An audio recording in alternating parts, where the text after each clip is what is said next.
한 주간 잘 지내셨습니까? 네, 보고 싶었습니다. 여러분 많이 보고 싶었습니다. 참 좋으신 하나님의 평강과 은총이 오늘 예배 자리에 나오신 모든 성도 여러분에게 예수 그리스도의 크신 사랑으로 임하시기를 주님의 이름으로 축복합니다. 아멘. 지난주에 우리는 발람 선지자에 대해서 말씀을 나누었습니다. 발람은 죄의 유혹에 조금씩 틈을 내주다가 결국에 하나님을 떠나는 자리에까지 이르게 되는데요. 그런데 이런 모습은 이스라엘 백성들도 마찬가지입니다. 모압 땅에 들어온 이후에 이스라엘은 이제는 가나안 땅에 다 왔다는 그 생각에 마음이 꽤 많이 해이해져 있었습니다. 그래서 모압 사람들과 모압 사람들이 섬기는 바알 신에게 조금씩 틈을 내주기 시작했는데요. 그러다가 결국에 이스라엘 남자들이 바알 신을 섬기는 죄에 빠지게 됩니다.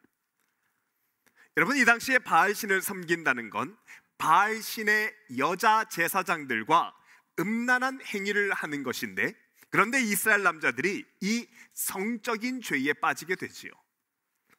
그래서 하나님이 크게 진노하시고 이스라엘 백성들 사이에는 큰 역병이 돌아서 모두 24,000명이 죽임을 당하게 됩니다. 이때 하나님의 진노가 얼마나 크고 무서웠냐면, 여러분, 오늘 본문의 사건이 신명기서와 그 뒤에 호세아서, 심지어 신약 성경의 고린도 전서에까지 오늘 사건이 등장하는데, 여러분, 이렇다는 말은 오늘 하나님의 진노가 정말 대단했다는 겁니다. 그러면 하나님은 왜 이렇게나 진노하셨을까요? 여러분, 그 이유는 오늘 본문의 이스라엘의 이 행동은 단지 음란한 행위가 아니라 하나님을 완전히 등지는 행동이었기 때문입니다. 여러분, 오늘 본문에 보면 이스라엘 남자 시므리와 바알 신의 여자 제사장 고스비가 막사에서 행음을 하였다라고 하는데, 여러분, 이 둘이 함께 있었다는 이 막사를 원어로 보면 이것은 그저 텐트를 말하는 것이 아니라 그 텐트 안에 바알의 신전, 바알의 제단을 만들어 놓은 것을 말합니다. 그리고 이 제단을 이스라엘 백성 진영 한가운데 옮겨두고서 이스라엘 백성들이 쉽게 드나들 수 있도록 이동식 텐트를 만든 모양이지요. 그런데 이 막사 안에 시몬 족속을 대표하는 족장 시므리와 그리고 바알 신의 여제사장 고스비가 행음을 하는 겁니다. 이렇게 해서 이스라엘은 이제는 내가 하나님을 배신하고 바알을 섬기겠다는 언약을 맺는 것이죠. 그래서 여러분, 오늘 본문을 평가하는 호세아서 4장을 보면 이때 그들이 음란한 마음에 미혹되어 하나님을 버리고 음행하였습니다 라고, 오늘 본문의 이 행음이 하나님을 버리는 행위다 라고 말씀을 하는 것이고, 또한 에스겔서 23장에도 보면 내가 나를 잊었고 나를 내 등 뒤로 밀쳐 놓았으니 이제는 내가 음란한 생활과 음행에 대한 벌을 받아야 하리라. 하나님을 등지고 바알을 섬기기로 이들이 작정을 하자 하나님이 진노하신 건데요. 그러니까 대제사장의 아들 비느하스가 손에 창을 들고 막사로 뛰어갑니다. 그리고 창을 높이 들어 힘껏 던져서 행음을 하고 있는 남자 시므리의 등을 뚫고 여자 고스비의 배를 창으로 찔러 그 자리에서 죽인 것이지요.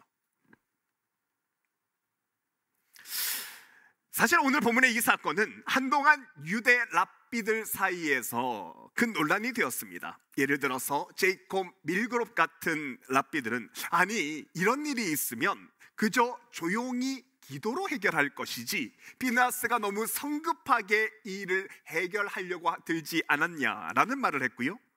또한 미드라시를 기록했던 일부 랍비들도 보면 이 장면은 너무 폭력적이지 않나, 좀 부드러운 방법으로 해결하면 어땠을까라는 그런 말을 언급하기도 했습니다.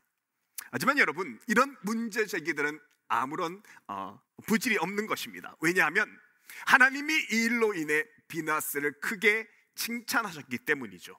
본문 13절에 보면 그가 그의 하나님을 위하여 질투하며 이스라엘 자손을 속죄하였습니다 라고 하는데, 이것은 하나님의 진노를 거두는 행동이었고 이스라엘을 속죄시키려는 그런 행동이었다고 하나님이 그의 행동을 격찬하시는 겁니다.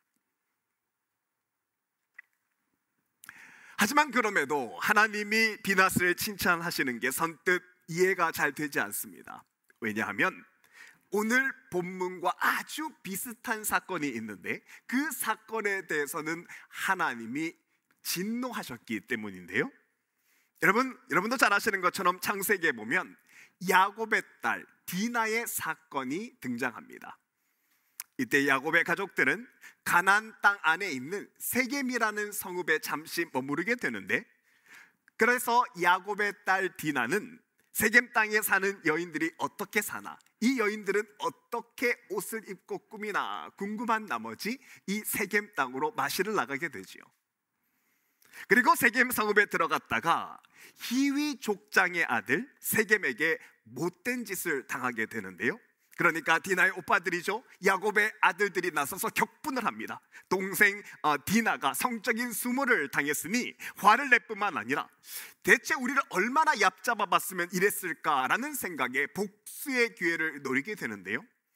하지만 이 사건은 말처럼 쉽게 간단하게 흘러가지 않았습니다. 왜냐하면 세겜의 아버지 하몰이 야곱에게 사과를 하면서 디나와 세겜을 결혼시키자고 제안을 했기 때문이지요. 세겜의 아버지는 야곱을 찾아와서 거듭 사과하면서 또 야곱의 가족들에게 존중을 표하면서 둘이 결혼을 시키자고 제의하면서 화해 선물을 보냈는데요. 하지만 이 모든 것들이 탐탁지 않았던 야곱의 두 아들 레위와 시몬이 나서서는 하몰에게 거짓말을 합니다. 그러면서 건네는 말이, 우리는 하나님을 믿는 사람들인데 그래서 모두 할례를 이미 받았는데 만일 당신들도 할례를 받을 수 있다면 그러면 이 결혼을 진행할 수 있게 하겠노라고 이야기를 하는 거죠. 그러자 자식 이기는 부모가 없다고 이 아들 세겜이 디나를 너무너무 좋아하니까 결국에 세겜의 아버지는 결정을 합니다. 자신뿐만 아니라 성읍 안에 있는 모든 남자들에게 할례를 받도록 하는데요. 이렇게 야곱의 가족들에게 이 세겜 사람들이 예의를 다했지요. 하지만 시몬과 레위는 처음부터 이 사람들과 화해할 마음이 아예 없었습니다. 그래서 시몬과 레위는 세겜 남자들이 할례를 행하고 3일째 되는 날, 할례 상초를 해서 가장 힘들고 아픈 그날에 칼을 들고 성에 쳐들어갑니다. 그리고 방에 누워있는 남자들을 모조리 칼로 죽이고 도륙을 하죠. 이 일로 인해서 시몬과 레위는 아버지 야곱에게 큰 저주를 받게 되는데, 창세기 49장에 보면 이 둘은 그 노여움이 혹독하니 저주를 받을 것이요 분기가 맹렬하니 저주를 받을 것이라. 내가 그들을 야곱 중에서 나누며 이스라엘 중에서 흩트리로다 라고 하며 아버지에게 큰 저주를 받게 됩니다. 그리고 이 저주대로 이들은 모세의 축복문 안에도 이 두 사람은 축복의 기회를 박탈당하게 됩니다. 그러면 여러분 질문이 생깁니다. 아니, 이 디나의 사건에서 시몬과 레위가 사람을 죽인 이 사건과 오늘 본문의 이 민수기서에서 비느하스가 창으로 사람을 죽인 사건, 사실 이 둘은 사람을 죽였다는 점에서 모두가 같은 행동입니다. 그런데 시몬과 레위에게는 하나님이 큰 저주를 내리시는 반면에 오늘 본문의 비느하스에는 축복을 내리시는데요. 왜 그런 걸까요? 하나님이 보시기에 이 두 사건이 대체 무엇이 달랐기에 하나는 저주를 하시고 하나는 축복을 하시는 걸까? 여러분, 제 얘기를 한번 잘 들어보시기 바랍니다. 한국에 있었던 실화입니다. 한국에서 결혼한 지 얼마 안 된 유부남 남자가 회사를 다니다가 회사 안에서 마음을 주게 된 한 여인이 있었습니다. 그러나 어느 날 회사에서 회식을 딱 마치고 이제 회사에서 마치고 식당에서 딱 나오게 되는데, 마침 평소에 마음을 두었던 그 여자가 술이 취한 채 가게 앞에 있는 계단에 취해서 앉아 있더랍니다. 이 여자가 인사불성이고 자신도 조금 취했으니까 남자가 못된 마음을 먹고는 이 여자를 집에 데려다 줍니다. 자기 차에 데려서 함께 이 여자 집 앞에까지 왔는데요, 그리고 그 집 앞에 서서 자기 어깨에 이 여자를 기대게 하고 한참을 고민을 했답니다. 이 여자와 같이 이 집에 들어갈까 말까 고민을 합니다. 하지만 그 순간 집에 임신한 아내가 생각나서 그래도 여기까지 왔으니 이 여자를 한번 꼭 하나 안아보고 과감하게 돌아섰다고 합니다. 그리고 집에 돌아옵니다. 밤이 늦었습니다. 그래서 몰래 집에 왔는데 화장실에 들어가서 불을 탁 켜니까 하얀 와이셔츠에 그 여자의 빨간 립스틱이 묻어 있는 겁니다. 놀랬습니다. 그래서 몰래 와이셔츠를 벗어서 화장실에서 립스틱을 열심히 지웠습니다. 그리고 세탁기에 딱 넣고 잠을 자지요. 그리고는 날이 밝아서 아침에 일어났는데 아침에 식탁에 나와보니 아침상이 푸짐하게 차려져 있는 겁니다. 어제 늦게까지 가족을 위해서 고생하고 회식하고 온 남편을 위해서 아내가 아침을 거하게 차린 것이죠. 그리고 이제 아내가 하는 말이 마침 오늘 아기 때문에 병원에 가야 하니까 출근길에 태워달라고 이야기를 하는데요, 어제 그런 일도 있었고 마침 이제 마음도 미안해서 아내를 차에 태워가기로 이야기를 합니다. 그리고는 둘이 차를 타고서 운전을 하고 한참 가는데, 그런데 우연히 아내 발밑을 보니까 불사 어제 있었던 그 여자의 신발이 보이는 겁니다. 깜짝 놀랐습니다. 어떡하지? 어떻게 하나? 막 고민을 하다가 사거리에 신호를 받아서 차를 딱 세웠는데 얼른 드는 생각이 창문을 딱 열리고 여보 저기 보세요 하고 나서 신발을 집어서 바깥으로 던졌습니다. 이제 살았습니다. 들키지 않았으니까요. 그리고 운전을 하면서 이런 담소를 나누면서 이런저런 담소를 넘어서 이제 병원에 딱 도착했는데 아내가 고맙다고 이야기하면서 웃으면서 딱 나가는데 아내가 발밑을 보면서 내 신발 어디 갔지?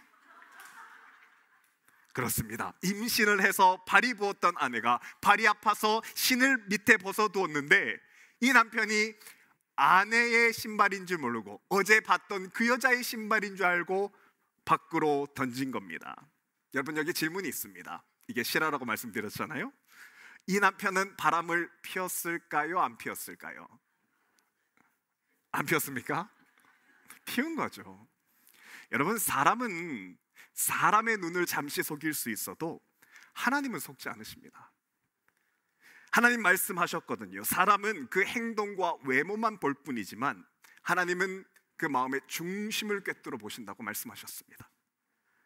여러분 오늘 본문과 창세기의 이 두 사건은 눈에 보이는 장면과 행동은 비슷해 보이지만 여러분 이 둘의 마음의 동기는 전혀 다릅니다. 시몬과 레위의 행동은 자기의 혈기대로 자기 분노를 풀기 위해서 하나님의 이름을 거들먹거리며 사람을 죽인 것이지만, 하지만 오늘 본문의 비나스의 행동은 하나님의 질투심으로 하나님 마음으로 했던 행동이었다고 하나님 말씀하십니다. 비나스가 딱 보기에 이스라엘 백성들은 광야 40년 동안 때마다 시마다 도우시는 하나님의 은혜 가운데 이제까지 살아왔는데, 그런데 이 사람들이 가나안 땅에 다 왔다고 생각하니까 그동안 도와주셨던 하나님의 은혜는 다 잊어버리는 겁니다. 그래서 지파의 리더라는 사람들이 하나님을 아주 우습게 보고 이스라엘 백성 진영 안에 바알 제단을 막사를 만들어 들어오게 만듭니다. 그리고 하나님을 유린하듯이 그 앞에서 음란한 행위를 하는 것이지요. 그러니 이 모습을 참지 못했던 비나스가 창을 들어서 그 죄를 이스라엘 진영 가운데 끊어낸 것이 오늘 본문의 장면이고, 이런 비나스의 마음을 하나님께서 정확하게 아셨던 겁니다. 그래서 여러분 오늘 본문에 보면 하나님이 비나스에게 평화의 언약을 맺어주셨다고 말합니다. 여러분 12절에 보면 하나님이 비나스에게 내가 평화의 언약을 맺어준다라는 말씀을 하시는데, 여러분 이 평화의 언약이라는 건 창에 죽었던 시므리의 친척들이 제사장 비나스에게 복수하지 못하도록 언약을 세워주셨다는 말입니다. 하나님이 평화의 언약을 세워서 하나님이 직접 비나스의 생명을 지켜주신 것이죠. 여러분 오늘 본문의 이야기는, 이 사람 죽인 이야기는 현대법으로는 용납할 수 없는 것이 사실입니다. 본문이 성서시대를 배경으로 하기 때문에 사람 죽인 이야기를 본받자고 말씀을 나눌 수는 없는 것이죠. 하지만 여러분, 그럼에도 불구하고 이 두 개의 사건을 통해서 하나님께서 분명히 말씀하시는 것은 하나님은 사람의 중심을 보신다는 겁니다. 사무엘상 16장 말씀처럼 내가 보는 것은 사람과 같이 아니하니 사람은 외모를 보거니와 나 여호와는 중심을 보느니라 하시더라. 이 말씀처럼 우리도 우리의 마음을 정확하게 보시는 하나님 앞에 우리의 마음을 온전하게 해야 하는 것입니다. 하지만 아무리 마음을 온전하게 하려고 해도 사람은 자꾸만 넘어지는 것이 사실입니다. 믿음이 잘 서나가다가도 또 넘어지지요. 또다시 죄에 넘어가서 자신도 모르는 사이에 자신의 혈기와 성격, 죄된 본성대로 또다시 같은 죄를 범하고 마는데요. 그래서 하나님이 우리에게 히브리서 4장 말씀을 허락해 주셨습니다. 사람은 매일 말씀 앞에 서서 나 자신을 하나님 말씀 앞에 비추어 보여야 된다고 말씀하시는 것이죠. 왜냐하면 하나님의 말씀은 살아있고 활력이 있어 좌우의 날선 어떤 것보다도 예리하여 혼과 영과 및 관절과 골수를 찔러 쪼개기까지 하며 또 마음의 생각과 뜻을 판단하기 때문입니다. 오직 말씀이 나로 하여금 죄를 깨달을 수 있도록 하는 것이고요. 또한 그 다음 13절 말씀, 지은 것이 하나도 그 앞에 나타나지 않음이 없고 우리의 결산을 받으실 이의 눈앞에 만물이 벌거벗은 것 같이 다 드러난다고 말씀하십니다. 하나님 말씀 앞에 서야만 그때야 내 죄의 본성이 정확하게 보인다는 것이죠. 그래서 우리는 말씀 앞에 서야 합니다. 그리고 오늘 본문에서도 우리가 매일 말씀 앞에 설 수 있도록 하는 중요한 예를 한 가지 보여주시는데요. 여러분, 오늘 설교의 제목이 가담할 것인가입니다. 오늘 본문을 읽으면서도 여러분도 느끼셨지만 이 가담한다는 말은 오늘 본문에 여러 번 등장을 하는데요. 특히나 본문 3절에 보면 이스라엘이 바알브올에게 가담하였다라고 하지요. 사실 이 가담하였다는 말은 하나님께 했었어야 하는 겁니다. 본문에 이 사람들은 바알에게 했지만 원래 하나님께 했었어야 하는 건데요. 여러분, 이 가담했다는 말을 원어로 보면 차마드라는 말인데 이 차마드는 멍에를 함께 진다는 말입니다. 이것은 두 소가 멍에를 함께 지는 그 모습을 보고 표현하는 것인데요. 화면 한번 보시면 여러분, 농사를 지을 때 보면 두 소가 함께 멍에를 지는데 이 멍에 지는 소를, 이 두 마리의 소를 하나로 묶어서 결의소라고 말을 합니다. 아시는 분은 아실 텐데요. 이렇게 멍에를 지는 소 중에 오른쪽에 있는 소는 안소라고 해서 보통은 경험이 많고 아주 숙련된 잘 자란 큰 소입니다. 반면에 왼쪽에 있는 소는 여러분 자세히 보시면 마라소라고 부르는데요. 아직은 어린 소입니다. 이 둘을 하나로 묶지요. 그리고 이렇게 두 소가 함께 멍에를 메고서 계속해도 하루 일하면 어린 소는 경험이 많은 큰 소를 따라서 한 걸음 한 걸음씩 걸으면서 밭을 잘 가는 방법을 자연스럽게 배우게 됩니다. 처음에는 걷는 속도와 발걸음이 다르기 때문에 애를 먹는 것도 사실이지만 매일매일 멍에를 지면서 매일매일 가담하면서 어린 소가 자연스럽게 큰 소의 경험을 배우게 되는 것이고, 그러면 나중에는 어린 소의 걷는 속도도 걷는 방향도 이 모든 것이 큰 소와 같아지고 나중에는 성품과 성격까지도 닮아가게 됩니다. 그리고 여러분, 이 멍에를 지는 것은 멍에를 잘 지는 요령이 있는데요.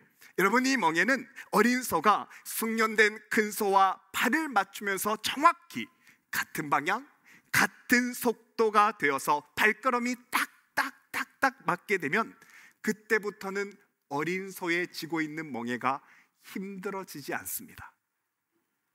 왜냐하면 이미 큰 소가 그 멍에의 무게를 다 이미 지고 있기 때문인데요.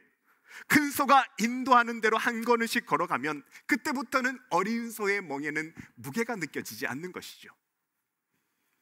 그래서 이 사실을 잘 아셨던 예수님께서 마태복음 11장에서 그 이유 때문에 이런 말씀을 하시는 것입니다. 나는 마음이 온유하고 겸손하니 나의 멍에를 메고 내게 배우라.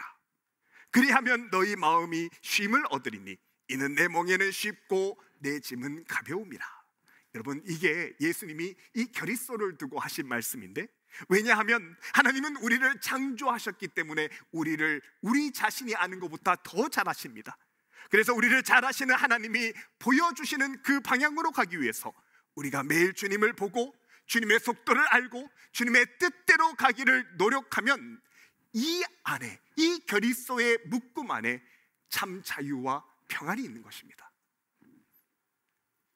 그리고 이 결의소의 원리를 잘 알았던 찬송가 작사가 메리 슬레이트가 작곡한 것이 우리가 잘 알고 있는 찬송가 430장입니다.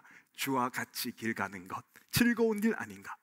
이 배경에서 이 가사가 나오는 겁니다. 한 걸음 한 걸음 주 예수와 함께 날마다 날마다 우리는 걷겠네. 바로 이 결의소의 배경에서 나오는 것이죠. 내가 이제까지처럼 내가 원하는 방향, 내 속도가 아니라 나를 잘 아시는 주님의 방향에 순종할 때 주님이 내 곁에 계셔서 내가 자유를 누리게 되는 겁니다.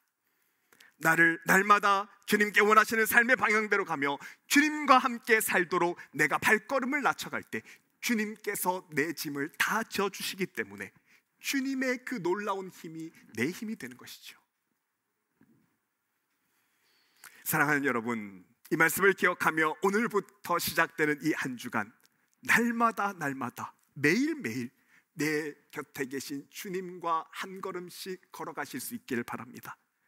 내 발의 방향이 주님이 원하시는 곳인지, 내 속도가 주님이 원하는 속도인지 내 곁에 계신 주님께 항상 물으며 주님께 어깨를 가담하는 우리의 삶이 되기를 바랍니다.